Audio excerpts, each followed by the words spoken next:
$50,000. The man's voice rang out, cold and final as the final hammer of an auction. For 3 months of being my wife. And more importantly, the mother of my daughter. The sharp suggestion still echoed in Olivia Hayes' mind, piercing every corner of the despair that gnawed at her.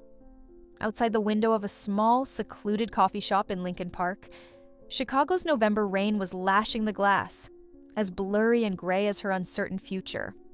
Across from her, Julian Vance, the future CEO of the Vance Heritage Hotel Empire, sat there, motionless as a marble statue, his blue eyes devoid of emotion as he placed on the table a bet that could change the fate of both of them and that of an innocent child.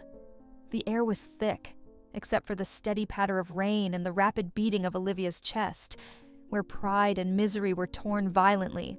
The lobby of the Vance Majestic Hotel, a classic symbol of luxury in Chicago, Illinois, was filled with solemnity but also tension. The light from the giant crystal chandeliers shone down on the crowd of board members, senior staff, business partners, and a few journalists selected from prestigious travel magazines. At the podium stood Julian Vance, 42 years old, the newly appointed CEO of the family-owned hotel chain Vance Heritage Hotels, elegant in a perfectly tailored suit. His face had the inherent weariness of a man who had been a widower for 5 years, but his blue eyes sparkled with determination as he finished a passionate speech about his vision for the future, emphasizing the preservation of his father's precious legacy while boldly innovating to face the challenges of the times. He took a deep breath, trying to keep his voice steady. "And to make these commitments," Julian said, his voice echoing throughout the room, "I have not only the invaluable support of all of you who have accompanied Vance Heritage through thick and thin, but also a strong support system, an understanding partner, and the wonderful mother of my daughter, Lily. Let me introduce Olivia Vance." All eyes turned to the wings, and from there, Olivia Hayes stepped out. At 36, she exuded professionalism and warmth in an elegant cream suit, her dark brown hair neatly pulled back into a bun. But what caught everyone's attention most was the small hand clutching hers. Julian's 8-year-old daughter, Lily Vance, walked beside Olivia, her big hazel eyes shining with joy and rare confidence. She was wearing a pretty pink dress, and the smile on her face was something Julian hadn't seen in a long, long time. As Julian was about to continue, a completely unscripted gesture occurred. Lily suddenly let go of Olivia's hand and trotted over to the smaller microphone that had been placed on the podium, which was only intended for a brief thank you from her to her father. In a clear, crisp voice, she spoke without any hesitation. "I'm so glad my dad has Olivia. Olivia is so good to me. She taught me how to make strawberry cupcakes and even reads The Little Prince to me every night before bed. We're a real family now." With that, she turned around, hugged Olivia's leg, and looked up with affection. The room fell silent for a second. Then, like a domino effect, a murmur of surprise began to rise, quickly turning into warm applause and relieved laughter. Arthur Kingsley, CEO of rival Global Lux Hotels, who was sitting in the guest seats with a friendly but actually scrutinizing look, frowned slightly. The usual confidence on his face wavered a little when he saw the satisfied smile, a rare and genuine smile, of Eleanor Vance, Julian's mother, a woman of high status and always worried about the family's future. The cameras of the reporters were flashing continuously, but their lenses were not only focused on Julian, but mostly on Olivia and the lovely Lily. Julian stood there, stunned. The script he and Olivia had agreed on was for her to just show up, smile, and stand beside him as a supportive wife. Lily speaking so naturally and showing such affection for Olivia was a complete surprise. He saw pure, unadulterated joy in her eyes. A strange warmth, mixed with confusion and a little nameless gratitude for Olivia, crept into his heart. How did she do it? How could she win Lily's heart so quickly?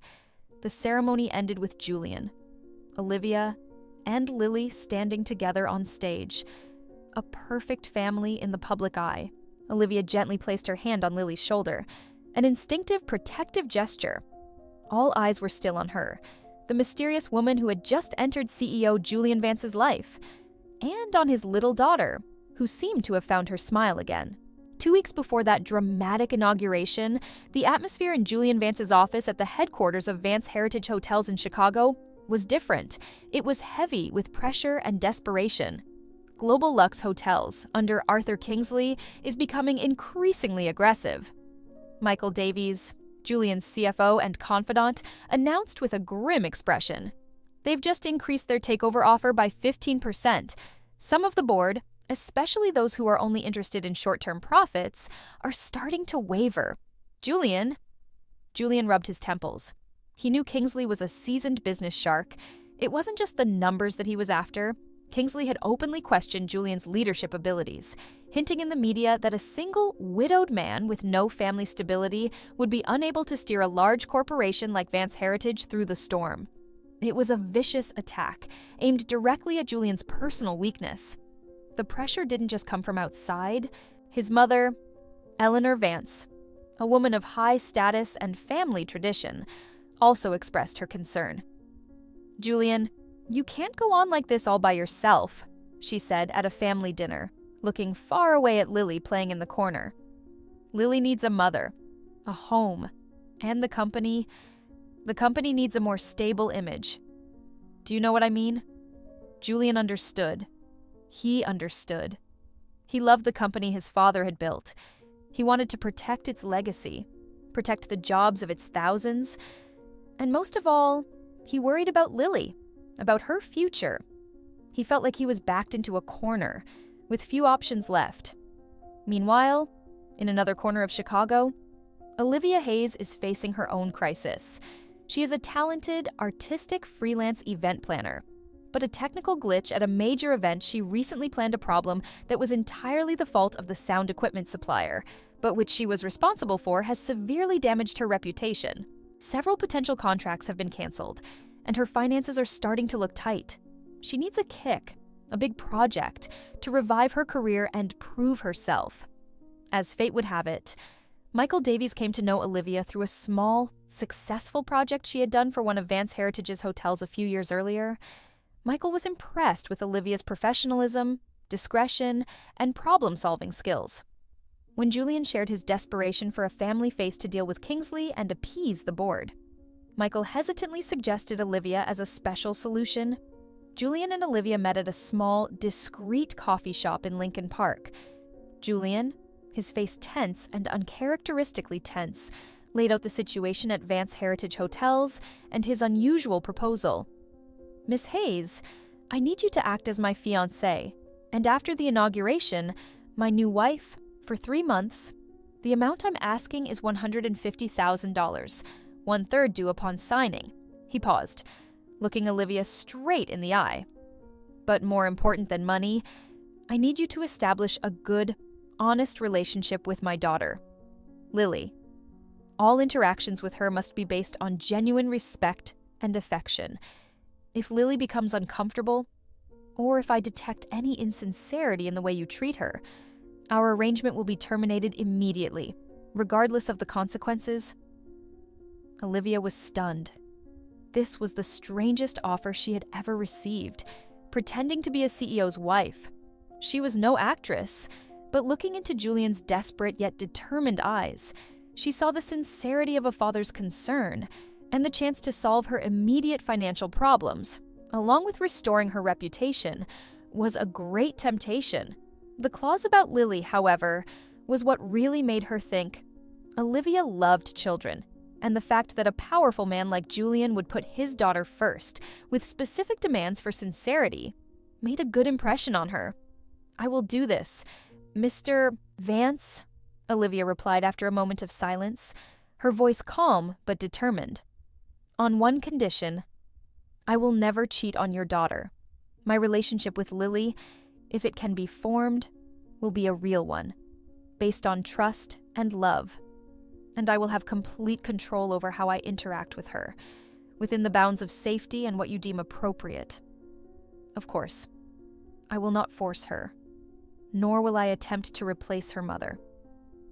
Julian nodded, a hint of relief appearing on his face.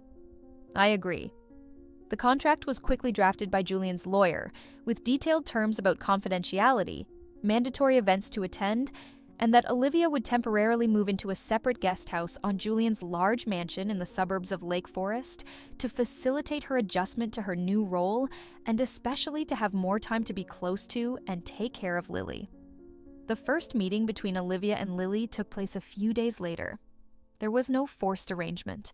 Julian simply introduced Olivia to his daughter. Lily, this is Olivia, a friend of mine. She will stay to help me with some important things and will play with you for a while. Lily, a smart and sensitive girl, was initially a little reserved and curious about the strange woman, but Olivia was not pushy.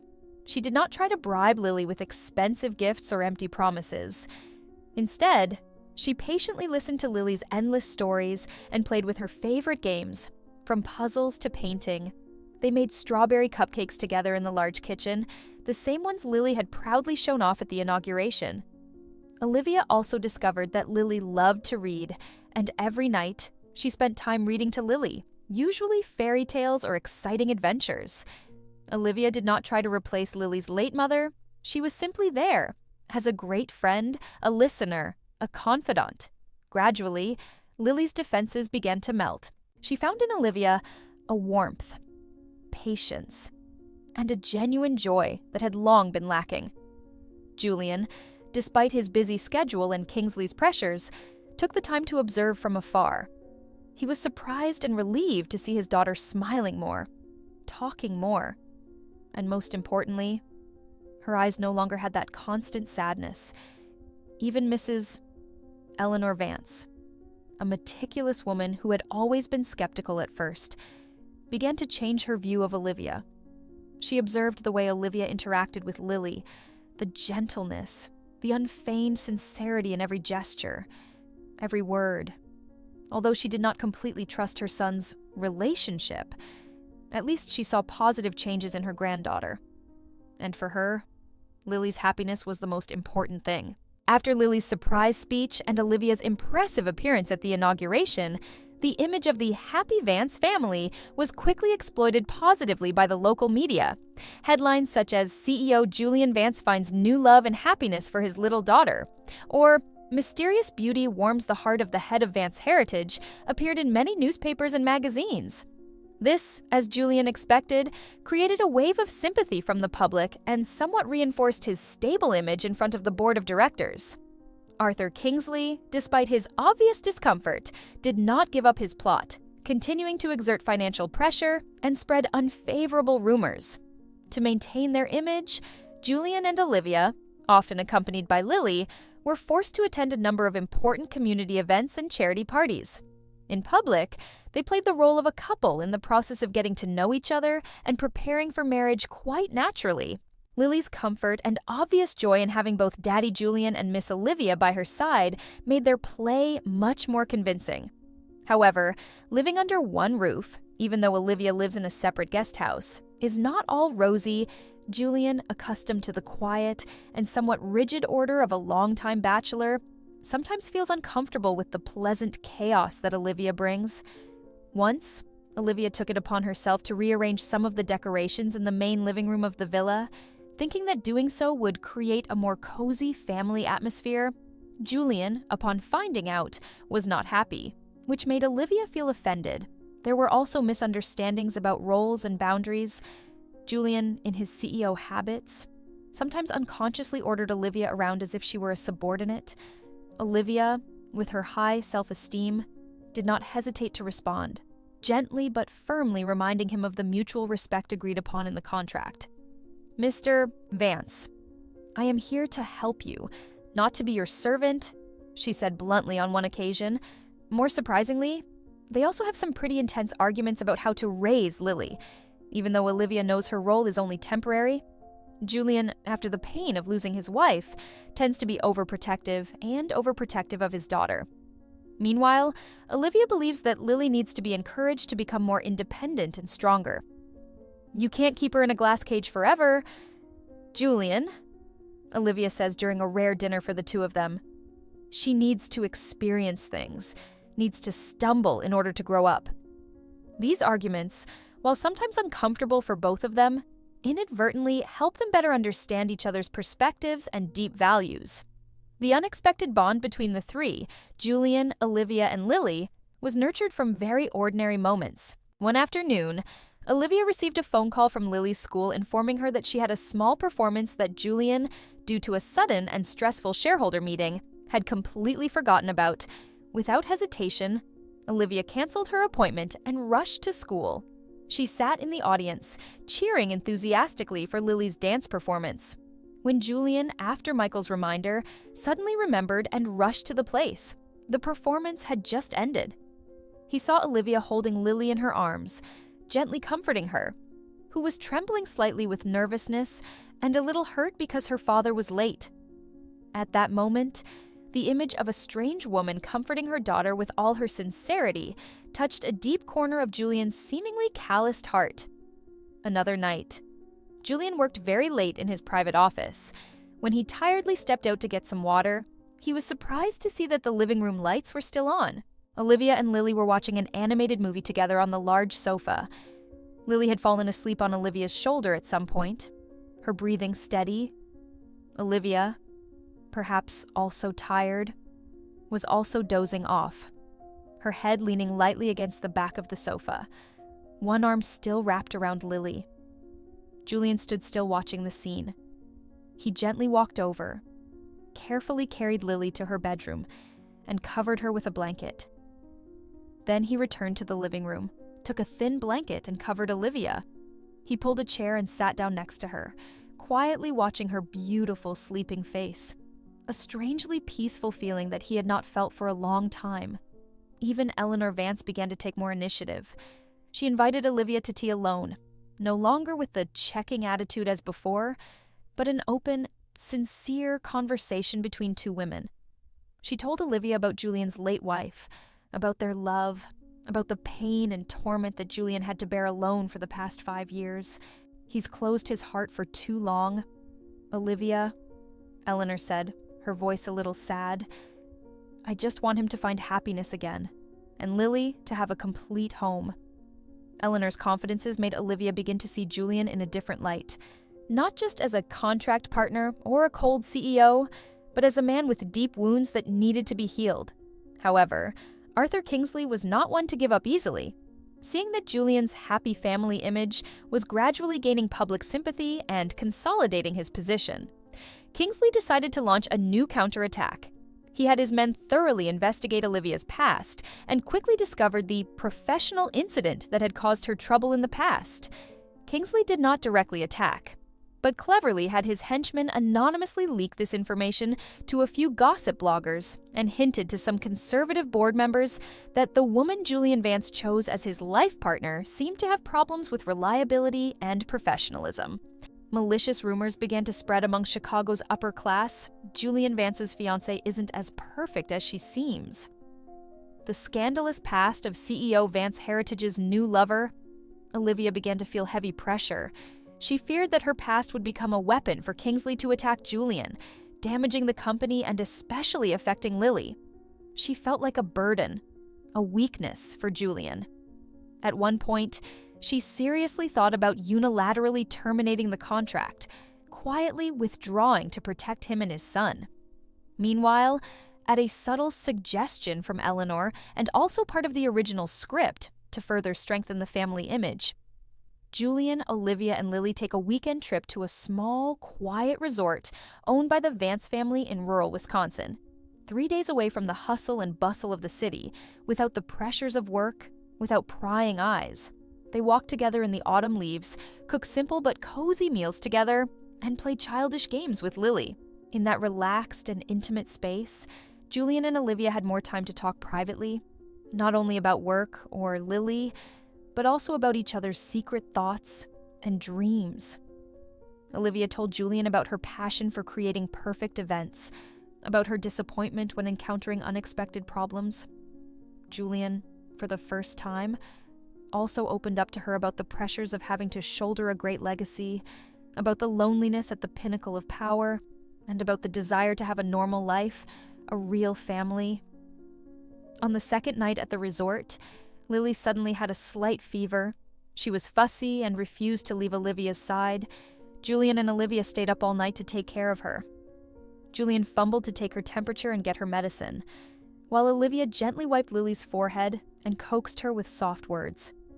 Their genuine concern and perfect coordination at that moment were exactly like that of a real pair of parents taking care of their beloved child. Watching Olivia patiently coax the feverish Lily into her arms, Julian felt a sudden stirring. He realized that his feelings for this woman went beyond the limits of a cold contract.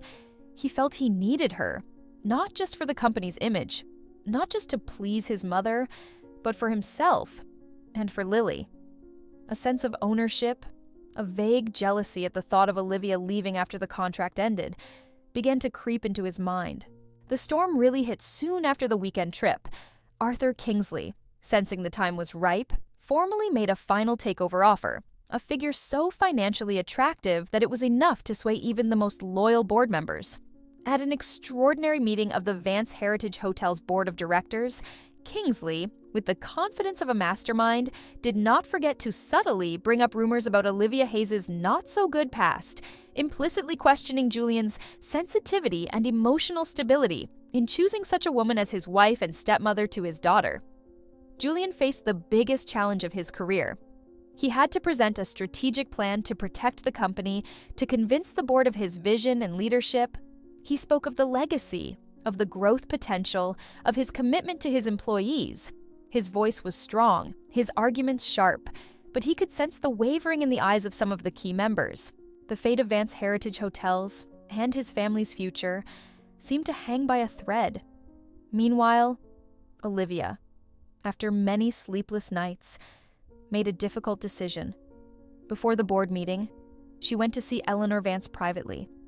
With all her courage, Olivia confessed the whole truth about the contract between her and Julian, about the original reason she accepted the offer, financial difficulties, and the desire to revive her career.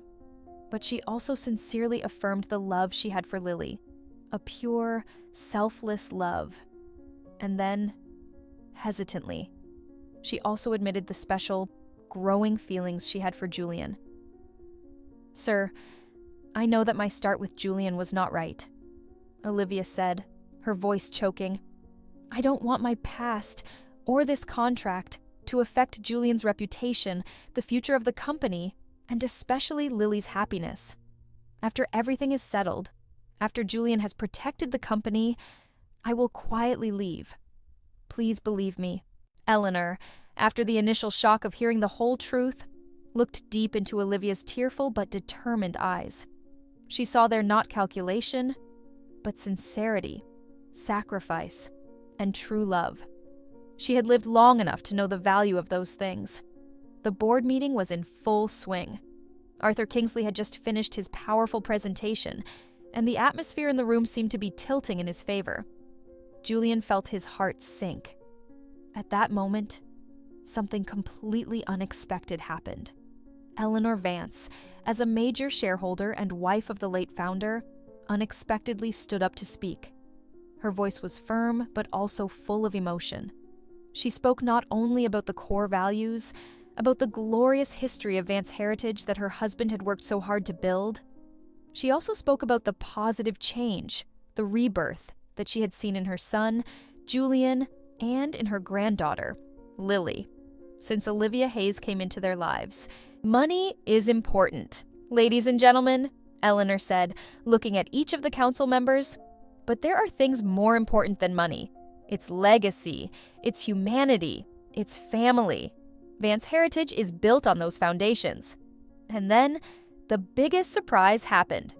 The heavy door to the conference room slowly opened.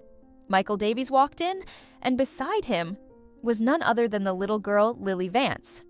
In Lily's hand was a picture drawn in brand new crayon. In the picture, there was a picture of 3 people holding hands and smiling: a tall man who looked like Julian, a woman with brown hair like Olivia, and a little girl standing in the middle, who was Lily. With the innocence and courage of a child, Lily walked up to the chairman's table, placed the picture on the table, then looked up at the board members, her voice clear as she said, "Please don't let Uncle Kingsley buy my dad's company. My dad is great, and Olivia is great too. We are a family, and we need to stay here, in this house."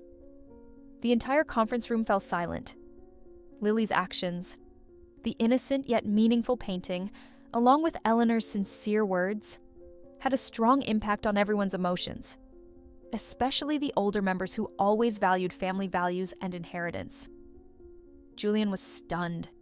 He had no idea what his mother and daughter were up to, and when Eleanor quietly and quickly told him about Olivia's earlier conversation and confession, Julian felt a jolt of electricity run down his spine. He realized he couldn't lose Olivia. She wasn't just a stopgap, she had become an integral part of his and Lily's lives. He took a deep breath, looked straight at Arthur Kingsley, then looked around at the board. His voice rang out, stronger and more determined than ever. Vance Heritage Hotels is more than just skyscrapers, more than just dry profit figures. It is my father's legacy, the work of so many people, a big family. And my little family, me, my daughter Lily, and Olivia Hayes, the woman I love and will marry, we belong here. We will fight to protect it. The word love was uttered by Julian loudly, firmly, without any hesitation. Olivia, who was standing huddled outside the conference room door with Michael, heard Julian's entire speech. Tears welled up in her eyes, not from sadness, but from happiness and emotion. The outcome of the vote was almost inevitable. The board, inspired by the unity of the Vance family, by the sincere affection of little Lily, and especially by a new determination, a new fire in Julian, voted overwhelmingly to reject Arthur Kingsley's takeover offer. Vance Heritage Hotels was saved. As soon as the meeting ended and Arthur Kingsley left in a huff, Julian rushed to find Olivia. He found her standing at the end of the hallway, her face still streaked with tears of emotion. He didn't need to say much. He walked quickly to her, pulling her into a tight hug, a hug filled with gratitude, relief, and a fierce love that had just been acknowledged. "I told the entire board I would marry you," Julian whispered into her hair, his voice shaking. "I wasn't joking. Olivia Hayes, will you be my wife and Lily's mother, for real?" And not for any contract, Olivia looked up at him, her eyes shining. Through her tears, she smiled, the brightest smile Julian had ever seen. "I do, Julian Vance," she replied, her voice full of emotion. "With all my heart." Just then, Lily ran over, shouting happily and hugging both of them. "Hooray, Daddy and Olivia are really getting married." Her joy was like a glue, making the moment more complete and meaningful than ever. Arthur Kingsley, after this failure, paid the price for his complacency. He underestimated the power of family affection, solidarity, and human values that Vance Heritage always pursued.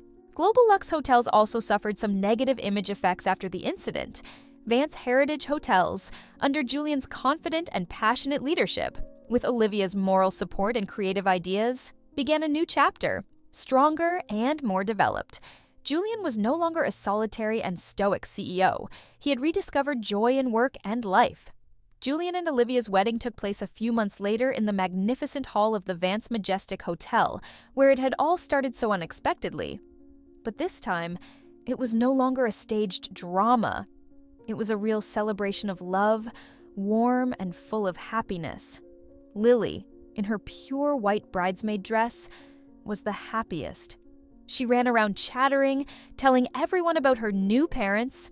Mrs. Eleanor Vance, with a satisfied smile, looked proudly at her beloved son, daughter-in-law and granddaughter, Olivia, in her hand-picked white wedding dress, still attracted all eyes. But this time, it was the admiring gaze of a beautiful, radiant bride, the woman who had won the hearts of the talented CEO and his lovely daughter not by cunning or calculation, but by her sincerity, kindness, and warm heart. 1 year later, the Christmas spirit has filled the halls of the Vance Majestic. Julian, Olivia, and Lily are decorating the giant Christmas tree in the middle of the lobby, preparing for a special charity event for disadvantaged children in the city. A great idea of Olivia.